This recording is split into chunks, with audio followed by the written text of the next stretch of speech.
Well, it's not something we like to think about, and we really don't want to talk about death. It has a sad side, but death can save lives. Kara Steele of Life Connection of Ohio is here to explain. Good morning. Thanks for joining us. Good morning. Thanks for having me. Absolutely. So we always look forward to April when we work with you guys for the Big Green Chair sit-in.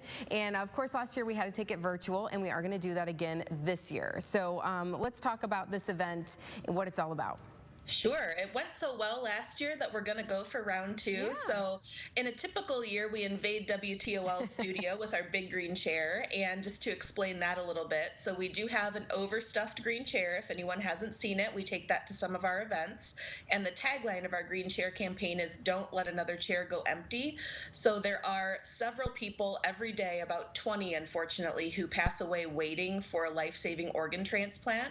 So encouraging more people to register as organ, eye, and tissue donors means there will be fewer empty chairs. So that's kind of where this event evolved is, we definitely are taking a seat to take a stand. We're rotating our volunteers, our donor families, our recipients, our people who've been touched by donation and their lives have been forever changed because of it.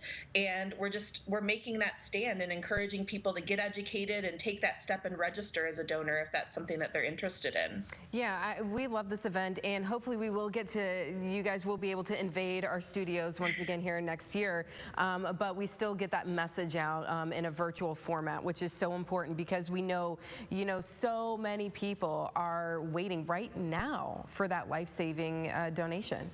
Yeah, it's, the numbers are pretty staggering. So just in Ohio, there's about 3,000 people waiting for that gift of life, and nationwide, it's about 100,000 people. So the frustrating thing being, we know how to cure all of those people. We know that they need a heart transplant or a liver transplant, some sort of organ transplant.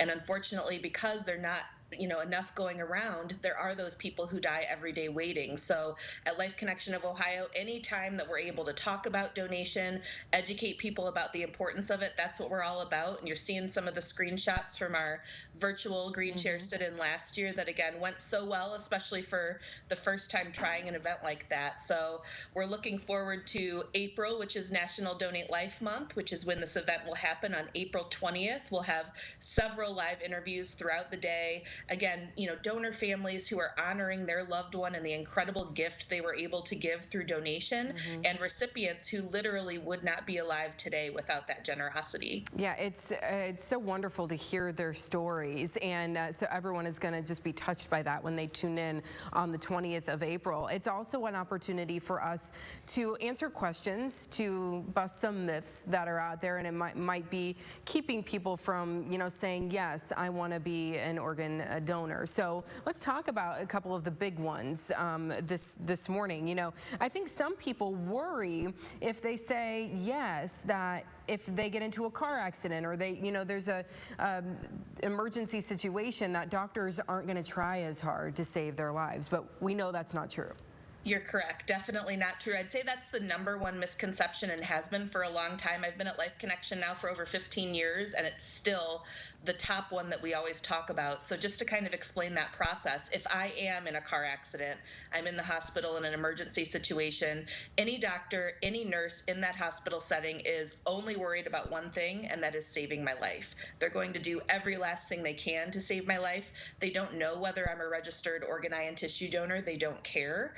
So if they've done everything they can to save me and I pass away, that's when Life Connection of Ohio gets involved and organ donation may become part of the equation. So it's only after every life-saving effort has been made that Life Connection of Ohio comes in, and if that's something that the person wanted, if they were a registered donor, or if their family makes that decision on their behalf, then we can work with that family to literally help make their loved one a hero. So again, two separate teams of people involved here. Yeah, absolutely. So no worries there, and we're going to talk so much more about this and hear those stories on April 20th, and we're looking forward to that. In the meantime, if somebody wants to get some more information right now, they want to be able to say yes, where can they go?